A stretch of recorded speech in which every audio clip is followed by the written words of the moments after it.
Burden here, and we are welcome everyone to our webinar, How Fraudsters Use Injection Attacks to Bypass Modern Identity Defenses, and more importantly, how to close the gaps. Before we get rolling, just some housekeeping items. There's going to be a couple big ones on the screen in a second, but it's important to let you know the webinar is being recorded and we will share it via email and ask questions. So there's more than that, comments, questions, but everything going on in the chat, which is where you ask the questions, um, makes this so much more interesting. We have two awesome folks joining us that will provide great insights, but there's a lot of people on the other end who have some interesting comments, questions, advice.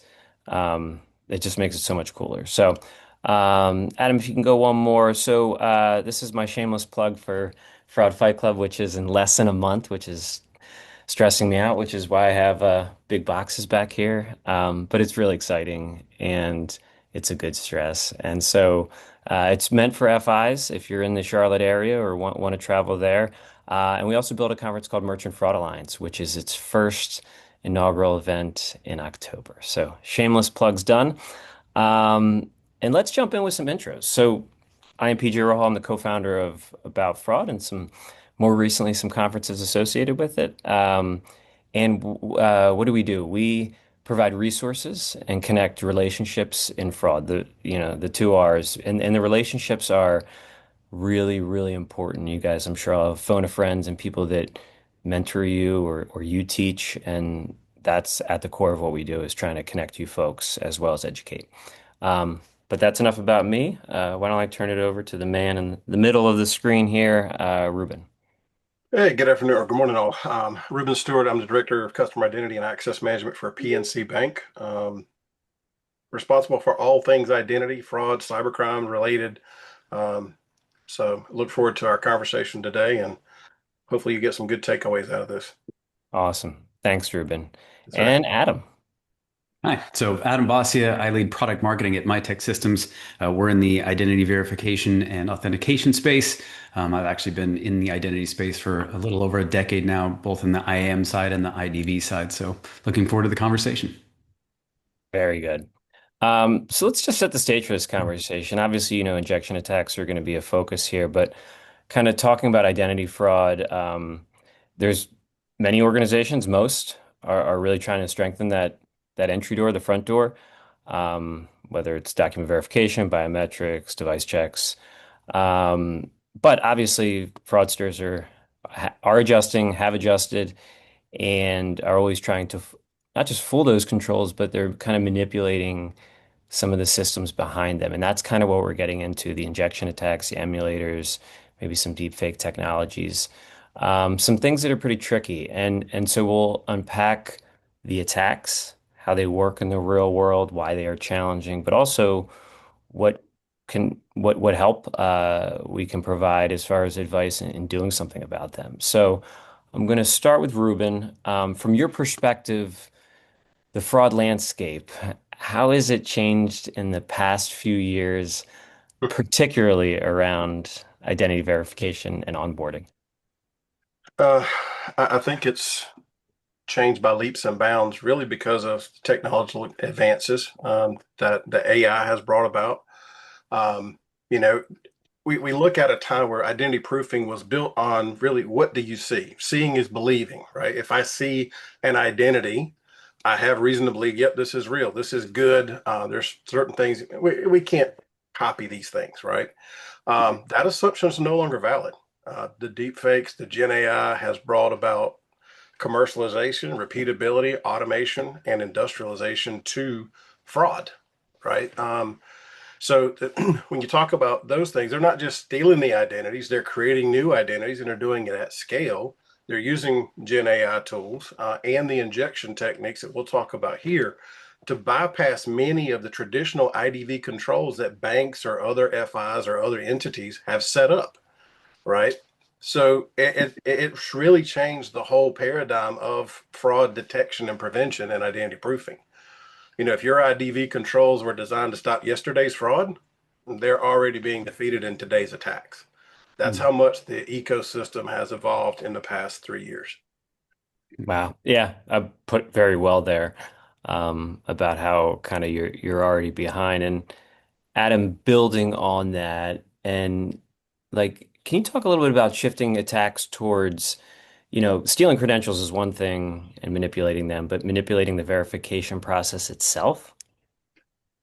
Yeah, I mean, I think what we're seeing in at least in terms of real life attacks, right? Like, and we know that we can't in the industry take our eyes off traditional fraud techniques, things like presentation attacks and more straightforward identity theft. But we are seeing a significant increase in what traditionally would have been framed as sophisticated fraud attacks, right? Like individuals, and I say that I almost it's funny to say individuals because really it's more commonly fraud rings.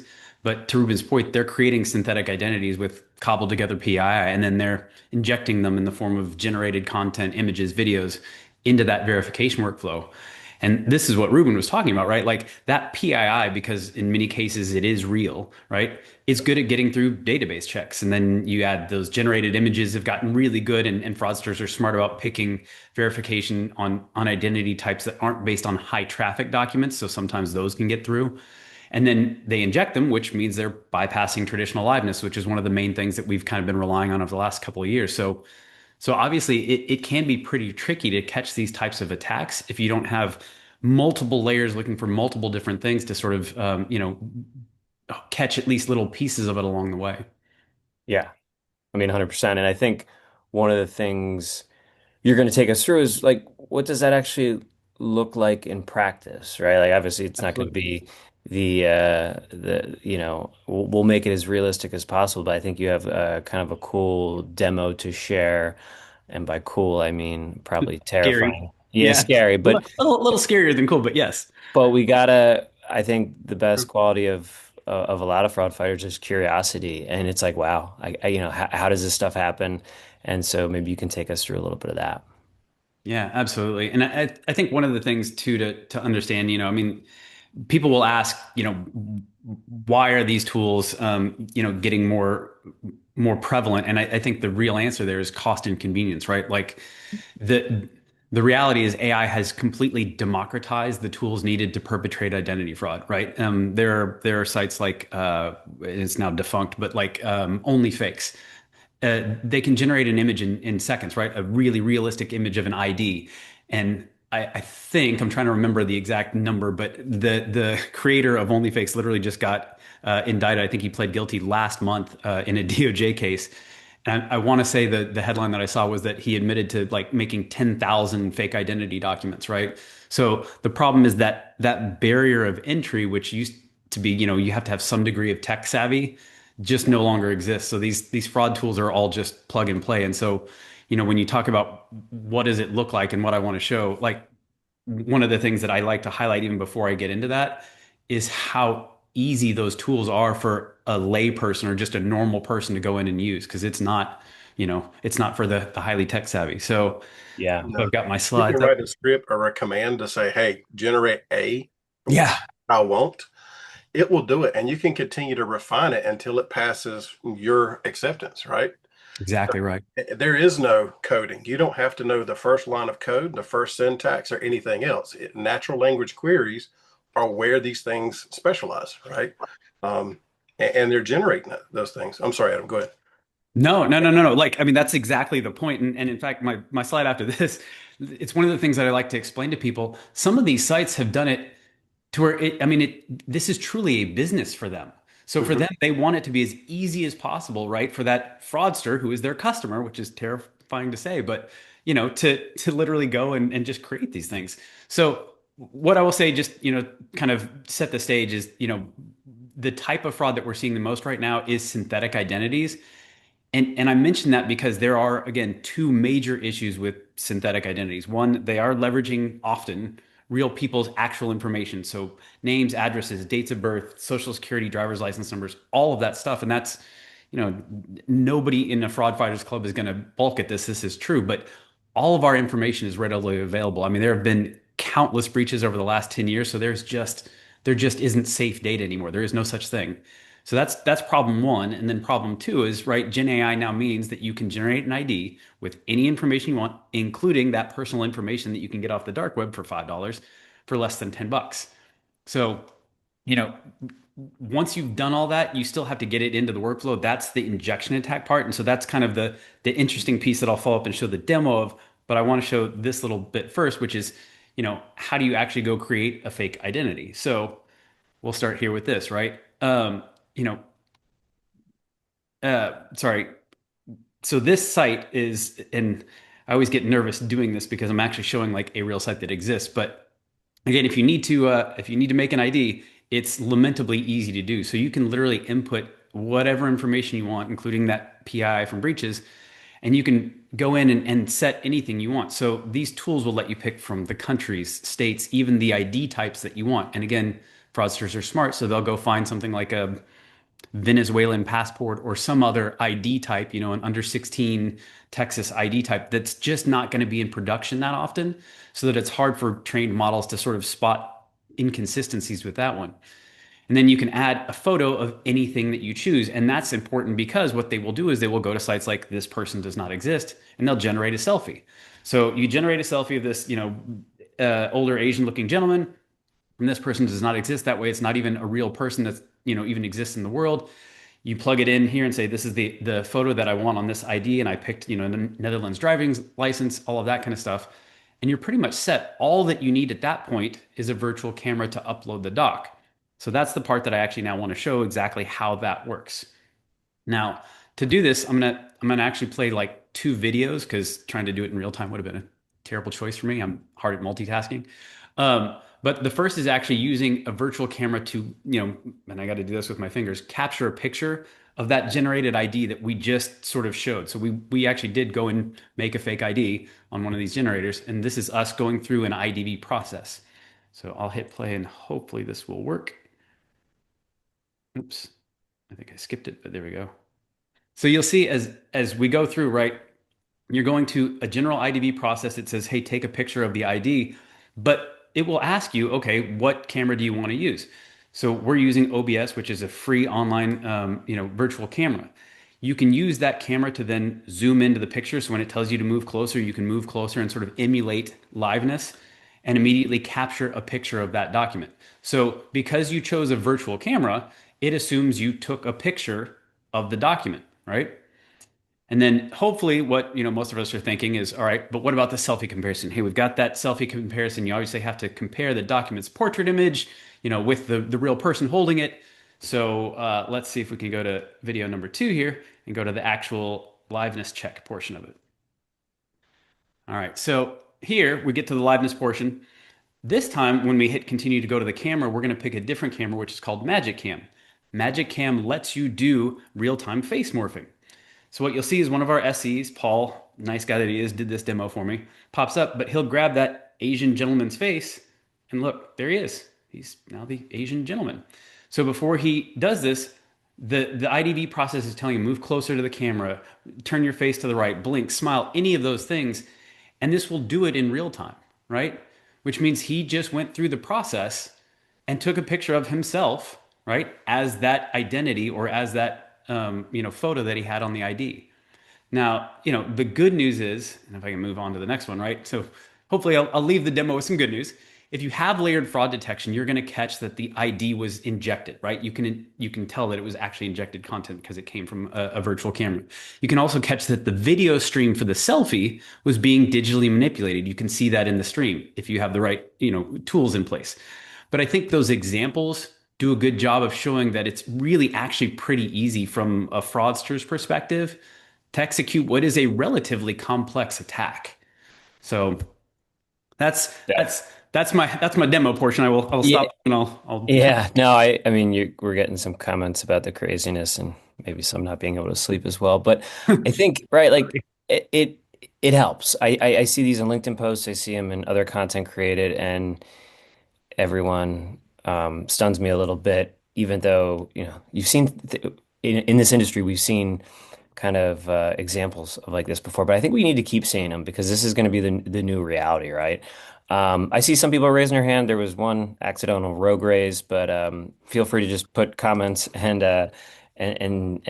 questions right here in the chat.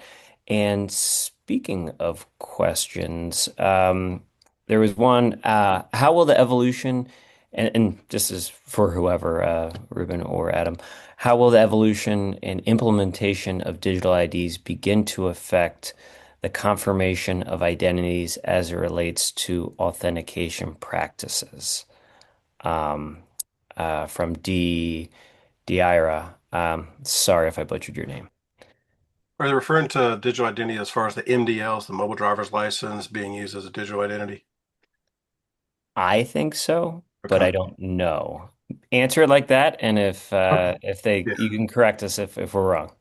I mean, I think the MDLs, one of the challenges in that is each state is specific. You've got some common issuers of that, but you do not have a common fabric or standards that say, here's how we're going to issue it, here's the playing field, and everybody's on the same playing field, and then how you use it, right? Because now you've got to have an NFC reader to be able to use it, and then the person opts to what information to share. So, and if I'm in, there's only a couple states now with the MDLs. Not everybody has them. They're still supposed to be rolling those out. Like North Carolina does not have MDL. They're supposed to have it 2 years ago after the initial pilot with Georgia, Pennsylvania, and the other states that went through it. They still don't have it. There's a couple challenges with that is, um, you know, understanding the security around it, making sure that you've got the cryptographic technology there to protect the identity and the privacy within that. Understand, or people need to understand how they're using it, but then how that common fabric, again, going back to standards and framework of how do we use it? How do we exchange that information? Most banks do not have the technology. If you walk in with a digital a picture of a MDL on your phone, how are they going to know that's the cryptographically signed? Because they're not using NFC readers at that point. So I think it has the promise in the future to be a viable tool, but I don't think we're there yet, and I don't think there's Yeah. one panacea. I'm sorry. Go ahead, Adam. Oh no, I was just going to say so a couple of things. Luckily, I mean, to Paul's point, or I'm sorry, to Ruben's point, there are actually standards that are out there, but the states themselves, so for mobile driver's licenses, MDLs, there is no unifying standard. There's W3C, there's ISO 18013. I think there's even an OpenID for VP standard. So there are standards, and that's sort of what we in the industry are in the verification industry are really sort of hoping for, right? Because in Europe you might have a standard for the UK, but then you're going to have a different standard for Spain, right? The My DNI is the current one that they have for their digital wallet.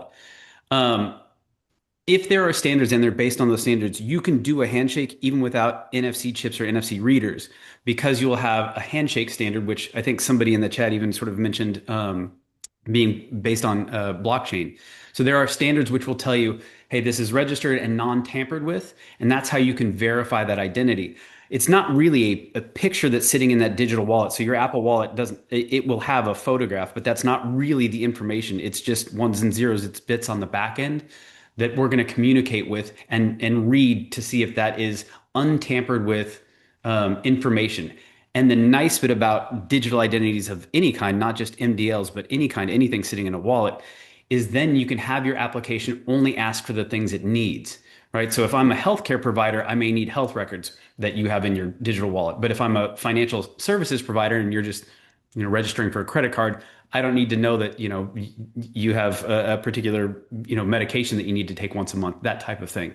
So there are still ways to do it. The trick that Ruben was talking about, and the thing is the scariest for us in my industry at least, is that if they don't follow those standards, or if the standards become too widespread, there are too many different ones, then it becomes really, really hard to make the right handshakes and to actually onboard those documents fast enough. And I say documents, virtual documents, Mhm.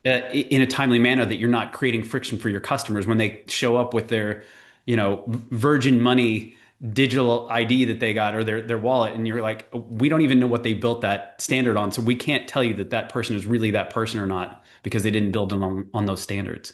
So Yeah, Ruben and Adam.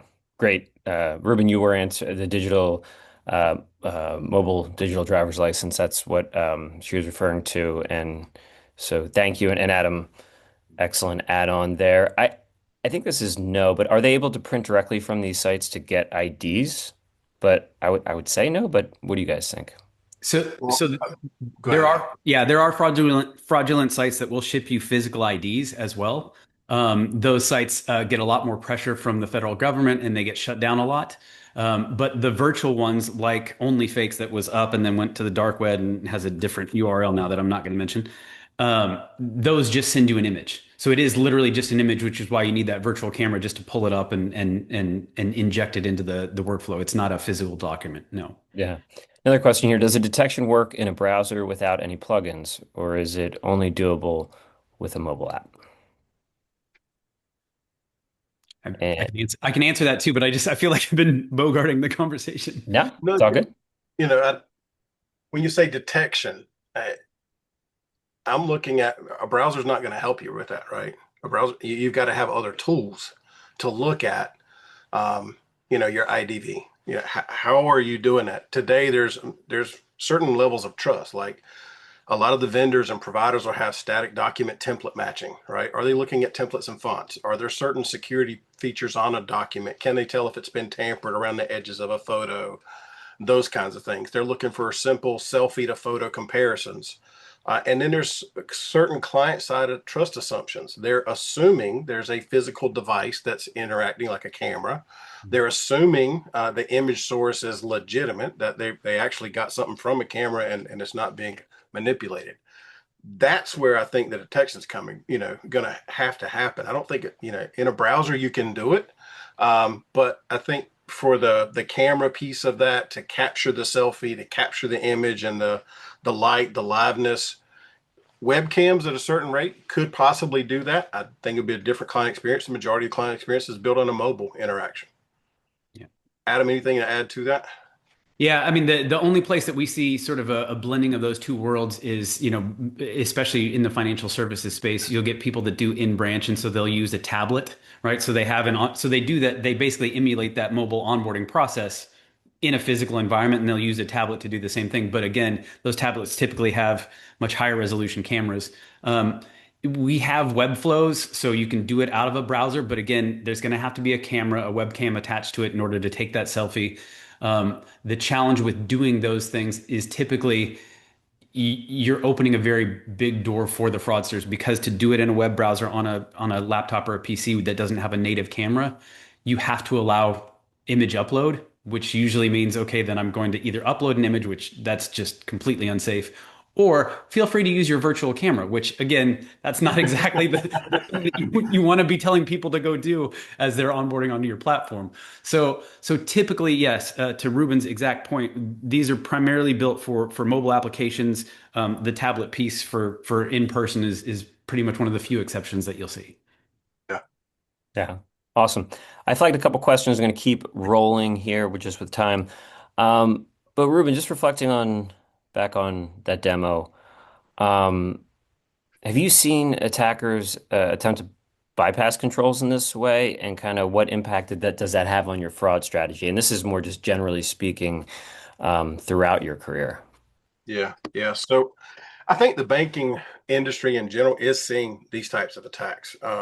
We're seeing them at scale. I think we're all constantly human in the loop. We want to look at it, say, okay, what are we seeing? What identifiers or attributes can we make tweaks on to help identify these things faster, or prevent them from happening to begin with? We've seen, from a banking standpoint, we've seen the injected streaming images. We've seen URL manipulations to try to bypass the controls if it's encoded in a URL, and then scripted API calls to feeds with pre-generated IDs. So they're trying all the techniques and all the things that they can to get these items in, right? And what they're doing at that point, if they get an account open, they can monetize that very easily, whether it be a mule account, just a flow account, or what have you. But that's, and to a degree, they have been successful.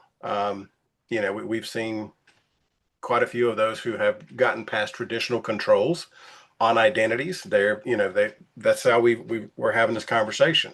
These examples that Adam is sharing are not just made up; they're real world examples that we've seen.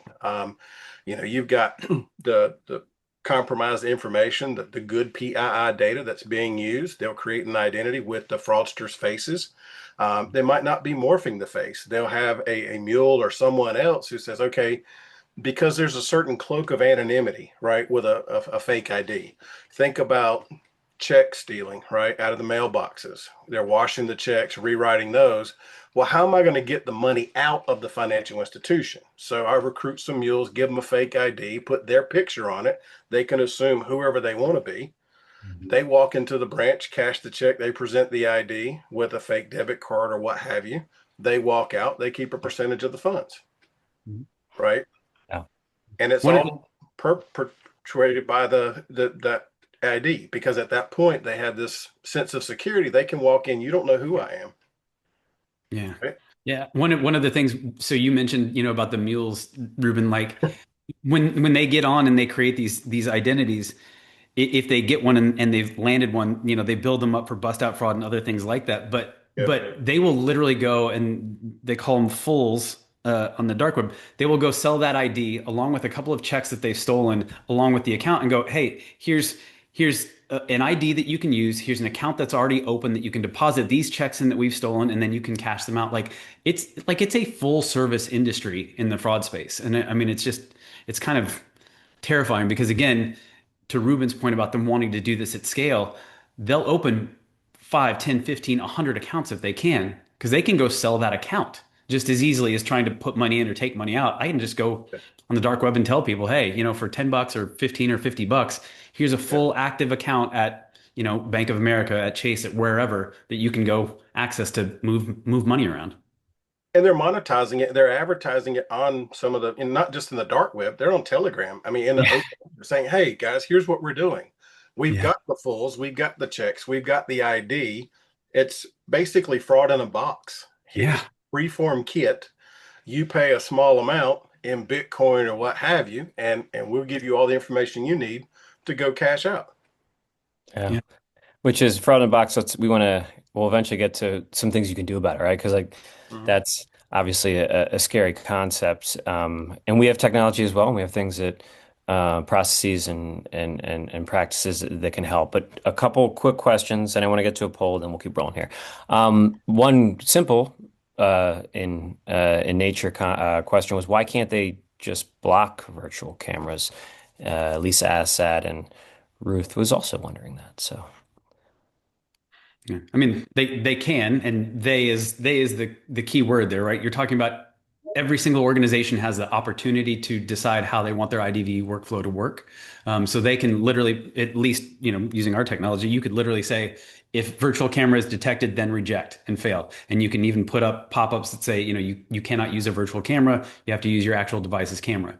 Um, Many institutions get worried about friction. That causes friction. I don't want to have good customers that just happen to be using, a virtual camera on their desktop or some other thing not get through. So it literally comes down to the institution of their organization. Do they want to allow it or not? Yeah, Well, I think there's also awareness. How many financial institutions are aware that sure. these types of these scams even exist, right? Yeah. And that they're not all the IDV providers are the same. There are some IDV providers who do not look at virtual cameras. Like Adam was saying, that they have an option in there that you can configure it, but not everybody does. Sure. Uh, so those are things you need to look at first, being aware of how these scams work. What are the things you can do? And we hope our audience is taking away some of these things as we're having a conversation, but really looking at your identity stack, right? Understanding what capabilities do you have. Does your vendor support disabling those virtual cameras? Can you make changes to that configuration? Or is it you got to take it as it is? They can't make a change for you or your bank. Yeah. Cool. Yeah. Flagging a couple questions here, Cornelius, some others, but I want to launch a poll real quick, which hopefully will give us a few more insights. So just give me a second to get it going. launch, which means I assume you all can see it. Are you currently seeing injection attacks, emulator-based fraud, or similar tactics targeting your organization? I think it's a pretty obvious reason we're asking that question. So let the numbers tick up and down.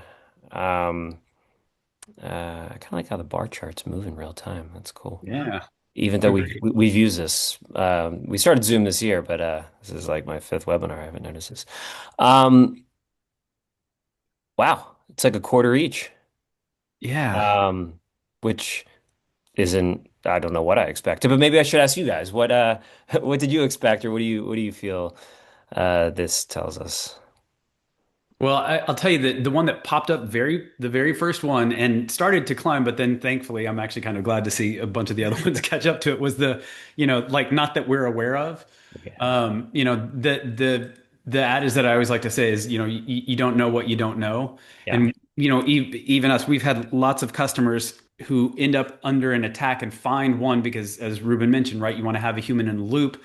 Remember, folks, AI is amazing, but it is trained. And so the more you have a human in the loop that can help you find specific frauds or you find something that was getting passed, you can go update and train those models. So we'll have customers say, hey, we found this one. We want to run a batch of the last 1,000 transactions and see if there's others like it. Then we find a whole bunch of stuff, right? That's a type of fraud they didn't even know they had. And that's the really scary bit. So like with the poll question, I'm glad that there are a bunch of people that are at least saying, we're unsure, but we're looking into it. Yeah. And if you rely completely on the technology, you won't be aware of it. But having that human in the loop, like one of the things our teams, I have them cue in on is look at the backgrounds, right, of these images.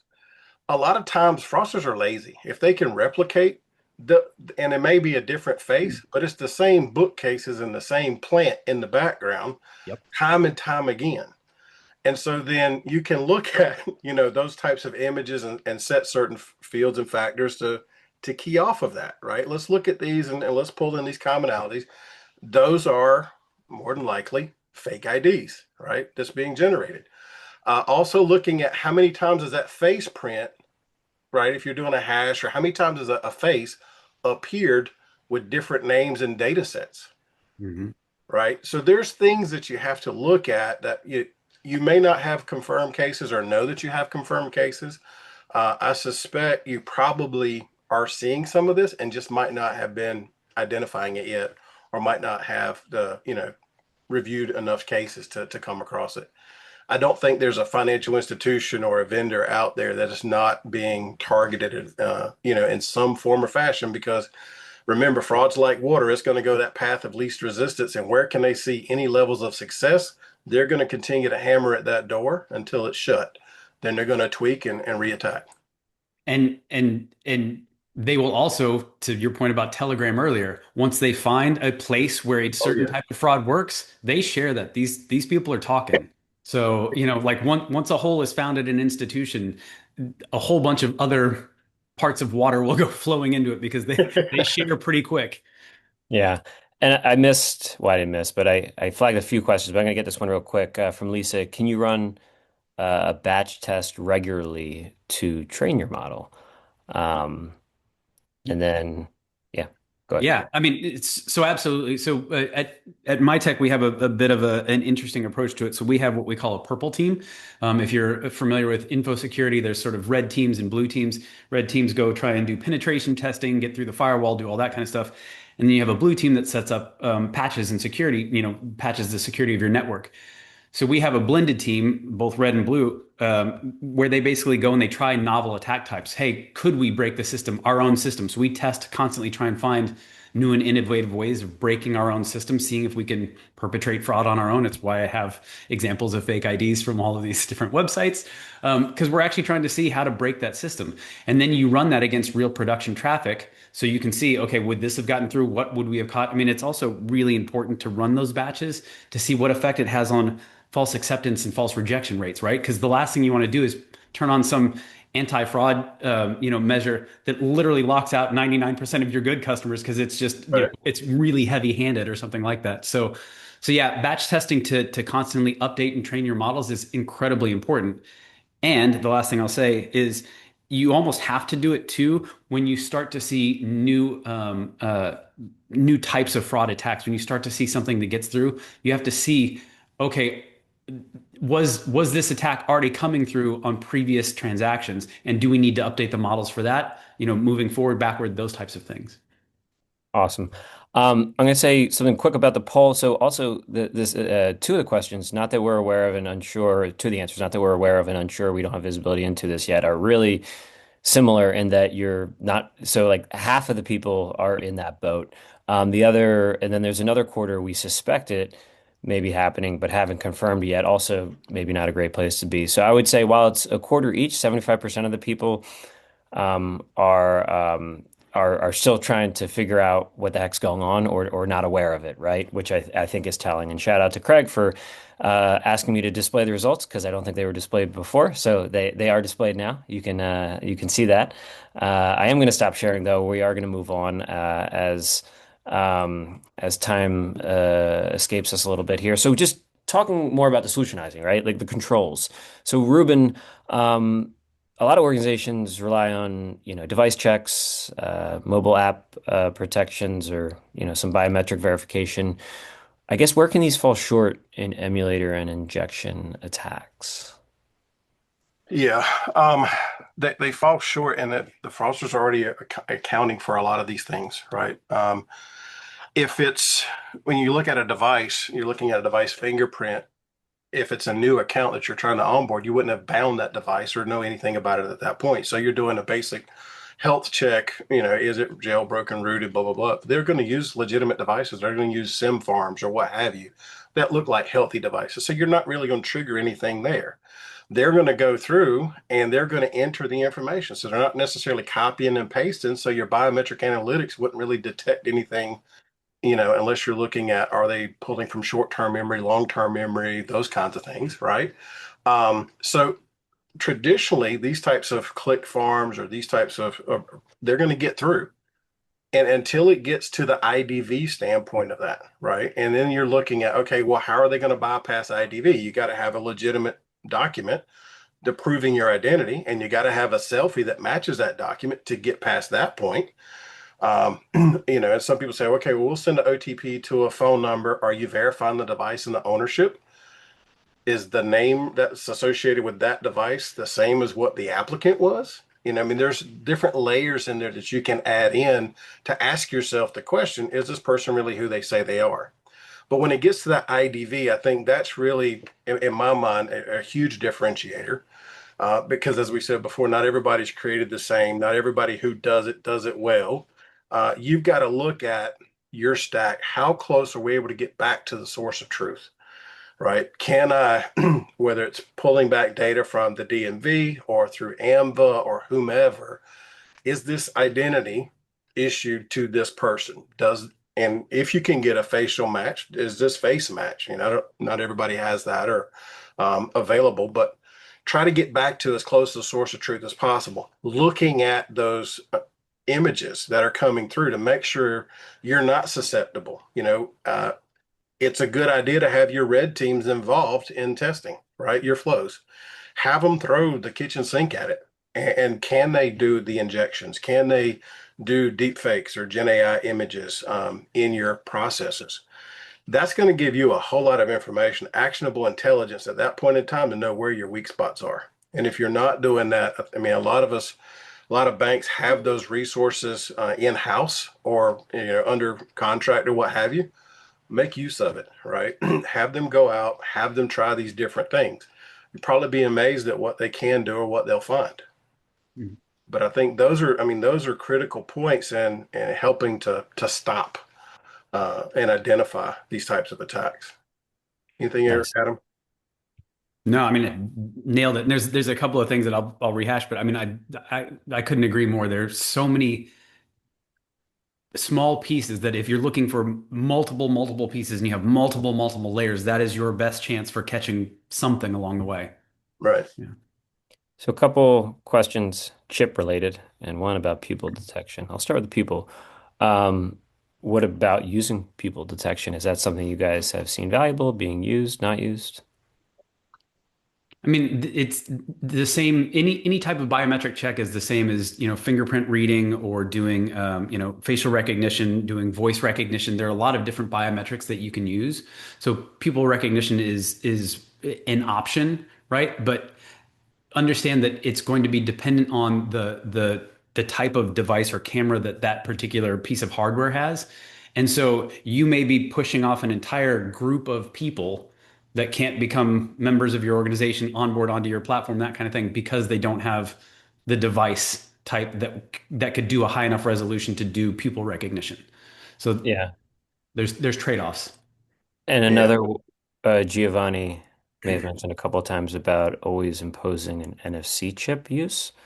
I don't know if that, There's no NFC chips on driver's licenses in the US. yeah, So yeah, so unless you want to tell every single person with a driver's license that, that they yeah, can't join your platform, that becomes problematic. yeah, yeah. And this is also chip related, but a little different. Is there a clear sign with injection for documents with and without RFID chip?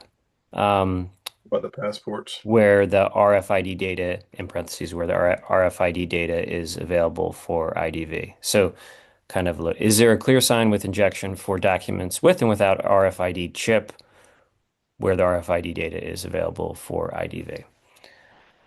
Tough question to ask. Um, and if you guys need more clarity or feel free. I think I understand what they're asking. The RFID chips are the built into the passports, right? And the question is really how many vendors, if you're thinking about an online onboarding scenario for identity proofing, how many vendors support that capability? How many banks have that capability, and how would you pull that in? You also, many branches lack that capability as well. So they don't have the ability to pull that RFID or scan that antenna that's in the passport In for the branch. onboarding process. So again, it's making use of the technology, but I don't think that's there yet. Yeah, I couldn't agree more. I mean, it's the same thing too. Again, it depends on the market that you're in, because if you're in the US, and you allow driver's licenses to be used as a form of government ID, which almost everybody does, there's no RFID chip in that document, so that becomes problematic. Two, to Ruben's point, for in branch or in store, you're going into an AT&T store to buy a phone. They may not have the technology in place to actually do the scan of that RFID chip, right? And the other thing that's scary is you think about an Apple store or, and I won't say Verizon because I actually know Verizon has digital onboarding in store because they use us. But like you're asking a 16-year-old kid or an 18-year-old kid or whatever, you know what I mean, to like check an ID that comes in and say whether or not that's real or something like that. Like, and even, even folks in financial service branches, I mean, like, does that person behind the teller desk really know what a Arizona state under 21 driver's license looks like? I mean, like, that's just, it's hard to imagine that they're even good at that. So we do very much, say the digital checks got so much better during COVID because everything had to move to onboarding and like everybody toughened up. Those same checks should be used in real life, in person scenarios. But it's never going to be equal because, again, not all document types have all of those things. So there may not be RFID chips, right? Near field chips. There may not be other things to check against. Yeah, and I think it's a perfect segue. First off, I love the comments, the suggestions, the questions, because it's this is what you do, right? Like you start peeling it back and finding ways, ideas that sound good or don't, and there's always going to be an exception, right? And sometimes the exception is so big, it's like, we can't go that route, or the reason you can't go, but it helps get you to more answers. So thank you guys for offering these up and just being really engaged. It's awesome. So, but Adam, I think it's a good segue into certain things have their limitations, disrupting the good customer or just logistically can't be done probably. And if they're spoofing biometrics and manipulating sessions, I guess what signals can be used to reveal deception? Yeah, I mean, thankfully, there's still tons, right? I mean, you can actually still pretty easily, I should say, very easily, detect virtual cameras, right? Like, see if a virtual camera is being used. So you can detect that and you can flag it. So again, for our organizations, even if they want to accept them, we can still throw a risk flag that says, hey, by the way, just letting you know, this is slightly riskier because they're using a virtual camera. There's also things like suspicious resolution detection. If we know the device that's being used, because you can get callbacks that says this is an iPhone 17, we know what resolution the images that hardware from that camera takes. If we're getting something that's been upscaled or downscaled or the resolution is wrong, that's a red flag because that means it probably didn't come from the actual hardware on that device. You can look for capture versus server, evidence mismatch. So when the image was captured, we got this back in the payload, but the actual image itself has completely different characteristics. So there's ways to look at those pieces. Ruben talked about earlier, looking at things for fraud rings, things like velocity. Have I seen this face 26 times in the last 30 minutes? That's pretty scary. Background, right? Like Right. I've got an image, and I thought about this when Ruben was talking about it because I've used this before. I've got this slide that shows the same guy sitting in the same chair with the same t-shirt on, the same thing behind his head, but 16 different faces because he was using face morphs with IDs that he had purchased online to make himself look like the IDs each time. So it was really kind of scary. But you can still find, hey, that background image is exactly the same because as smart as that guy was, he was super lazy, right? And so we just got really clear about, all right, man, when we start seeing the same thing pop up over and over again, we'll flag it. Um, and then, last but not least, is for most of those tools, as easy as they've become, and again, like I hate to say this, but this is the reality, right? Most of these tools are made for podcasters, not throwing any shade, PJ. I know you're ubiquitous podcaster, but but they're made for social media influencers, podcasters. They are made to be really easy to use. But that's the good thing because those are the commercial ones, and that means that they have AI generated watermarks. They have, synthetic content has specific markers that you can actually look for. So those types of things, if you're looking for them too, become huge red flags. We know somebody used this specific deepfake generator or this specific, like we have lots of tags for things like Magic Cam. We know if somebody's using Magic Cam specifically. Mhm. So things like that help. Yeah, 100%. And again, keep an eye on time. Ruben, I guess how important when you think of these types of attack is because you're at kind of front door identity verification stage, but how important is it, I guess, for you for teams, overall fraud teams, to have visibility beyond that front door check? I think it's important if you think about identity life cycle, you're managing the full life cycle. Onboarding is one stage of that, but as they come through and interact with your website, comparing that, if you got a device fingerprint, hash, etc., what was that first session look like? And then compare it to today's session. Is it still the same device? Are we seeing the same type of behavior? Are there anomalies? Have they changed browsers or device or IP locations? Is it now coming through a residential proxy? Those are the kinds of things you want to look at. But it's peeling back the layers, taking a more microscopic look at the behaviors and the attributes of risk, right? And you know, I think it's very important to do that. Otherwise, you're going to create a bunch of open accounts with fakes. If you have a day two process, your fraud teams are going to spend an enormous amount of man hours researching and investigating and then closing accounts that should have been stopped on the day one front door process. So you're wasting cycles there when those resources could be off doing other things to help your bank and your customers, et cetera. So I think it's very important to look at it, but you've got to look at as we've Adam and we've talked through this. It's not a single facet. It's not a single layer. There's not one magic bullet. You've got to take a different look at your stack. What attributes do you have available, and how are you scoring, or what policies do you have around these attributes? How am I making this intelligence actionable, and what can I do about it? Yeah. Excuse me. Yeah. So I'm gonna launch one more poll. We'll do some kind of wrap up thoughts, wrap up questions, get as much as we can. Just so you guys know, as a takeaway, Adam, Ruben are super friendly. Send questions to me, them. If there's follow-up things, I can't promise with busy schedules they'll be answered right away.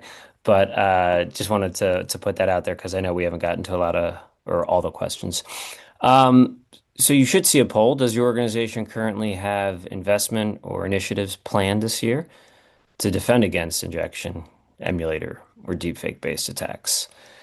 So as these things tick up and down, I now know I am the only one who can see it, which is good to know. I don't know if it's We good. we can see it too, which is nice. Yeah. Yeah, okay. Let's So see it. we get all the fun and not the 200 other plus people. So and then I have to end the poll to share the results. So I will do that. You'll have to take my word now that we're kind of similar in that we're kind of a quarter with each answer. It's just uh, a weird day. But the leader, not by a lot, is unsure. I'm not involved in those decisions, closely followed by yes, this is a high priority with active investment and the rest somewhere in between. So I'm going to end the poll, share the results, and um, as you guys look at those results, anything that jumps to mind? Well, so I'm going to do something strange, and I'm going to actually share my screen one more time. So I wanted to I like share, strange things. yeah, I wanted to share this. So whoops, what am I sharing? Did I share the right thing? I don't even know. Well, it's not sharing anymore. That's good if it's not the There right we go. thing. That should hopefully look like a bunch of layers of protection, hopefully. You got it. You There it got it. is. Yep. Yeah. So so what I was going to say is, I think one of the things that we get out of that poll about, are people looking for emulators or whether they're involved in that decision or not. I think Ruben can speak to this even more than me, that it's a team effort. And in the same way that it's a team effort, everyone in the organization should be concerned about fraud because fraud is going to find a way to get in one way or the other, and everyone needs to be looking for it, whether it's at that front door or whether it's later during authentication or whether it's when somebody steps up or decides to add somebody new to their account or decides to open a new line of credit, like all of those things. It's the same thing when it comes to the defenses against these types of fraud, right? We've talked about 100 different ways here that it's all about layers. And I personally like to think of it as filters, which is why I have this particular slide, because there was something in the chat that talked about how do you balance it without adding friction. And a lot of that just comes down to making sure that the types of checks that you add to it don't necessarily have to add a lot of friction, right? You start with that base IDV where we're doing portrait to selfie comparison. And if there's NFC chips like in passports, we're checking those. We're making sure we're checking liveness. But, we already showed in this that some of those things can be bypassed. So then we add digital checks that look for manipulation, watermarks, pixel level structural flaws, upsampling artifacts, decoder induced anomalies, all of that good stuff. Then, to Ruben's point again, start looking for virtual camera signs of injection. Did we see this person again? So historical data and trends. Is there something in the 3D rotation? All of that type of stuff can be run at the same time, and hopefully all of it can be run very quickly, so that you keep filtering out more and more sophisticated threats, but without ever changing that baseline user experience. And that's the key, right? You don't actually have to add a ton of friction to add additional safety. It's just about understanding what checks will buy you additional security along the way. So Yeah. No, thank you for sharing that. And Ruben, feel free to jump in if you'd like. Yeah, I mean, just a few minutes on the wrap up. That multi-layered approach is imperative, right? You got to have it. But just a couple things I want to leave the audience with today. Deep fakes and the injection attacks, they're already defeating legacy IDV controls in financial services today. And as we saw in the poll, there's 75% of the audience who's on this call today who's either unsure, they're not aware, or they're not seeing it, right? 25% I think are of those are aware of it and understand that this is a systemic issue, right? I think it's the good enough identity proofing that used to be, it creates that systemic risk at scale. And we need to look at really peeling back, and now that right, these type of scams, how they work, those kinds of things, revisit your stack and identity proofing and your authentication stack, because customers or fraudsters use these also on the account recovery, the first time user registration, anywhere where there's higher assurance required for identity proofing, right? Not just in the onboarding of new accounts. mm, So think about those things, the high assurance identity layers, provenance, trusted sources. Don't just look for better AI. Reassess your vendors as well. Have them undergo deep fake and injection threat models. Talk to them about it. What are they doing? How are they doing these things? Demand some transparency and see if they've got test results. Get past the marketing language.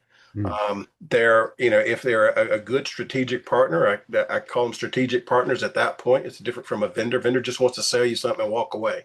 A strategic partner says, hey, I'm here to help you solve a problem.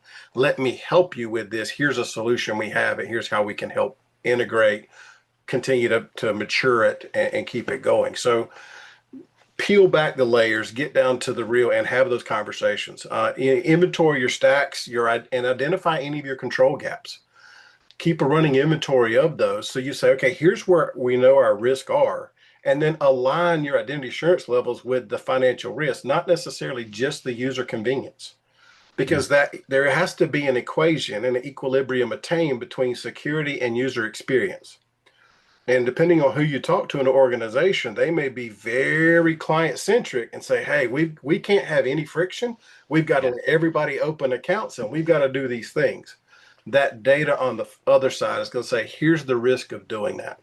Are you willing to accept that risk? Have those real conversations. As the identity expert, you are that voice of reality in those conversations. You're that voice of reason that says, here's why. If you go this route, here's what you're opening the threat models to. Here's what you're susceptible to and the fraud risk that you're taking. At that point, they can make an educated decision.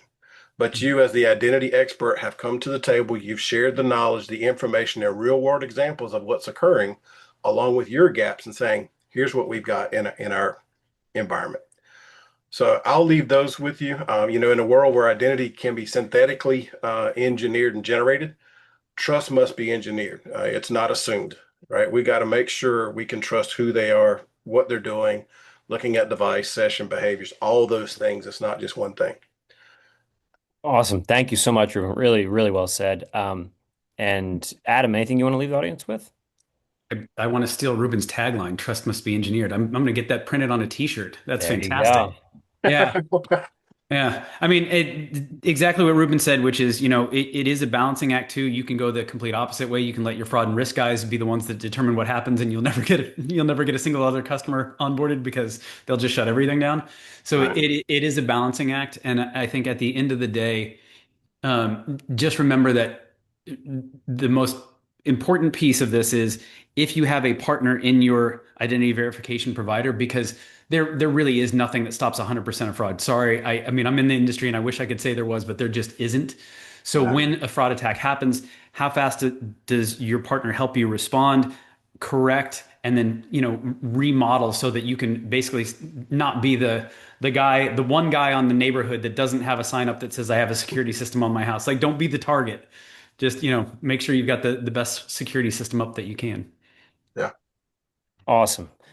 Well, I put a note that said the audience is what makes these webinars so awesome, the engagement, and you two smart fellas there too. So seriously, it feels more comfortable, more interactive, and you guys providing insights that I think are really going to help people. So we took a full hour today, let you guys get to your next meetings, and just super thankful for Adam's time, for Ruben's time, and for everybody else's time for showing up and actually being present. Means a lot. So until next time, we'll see y'all. All right. Thanks for Thank you. putting this together. Yep. See you guys.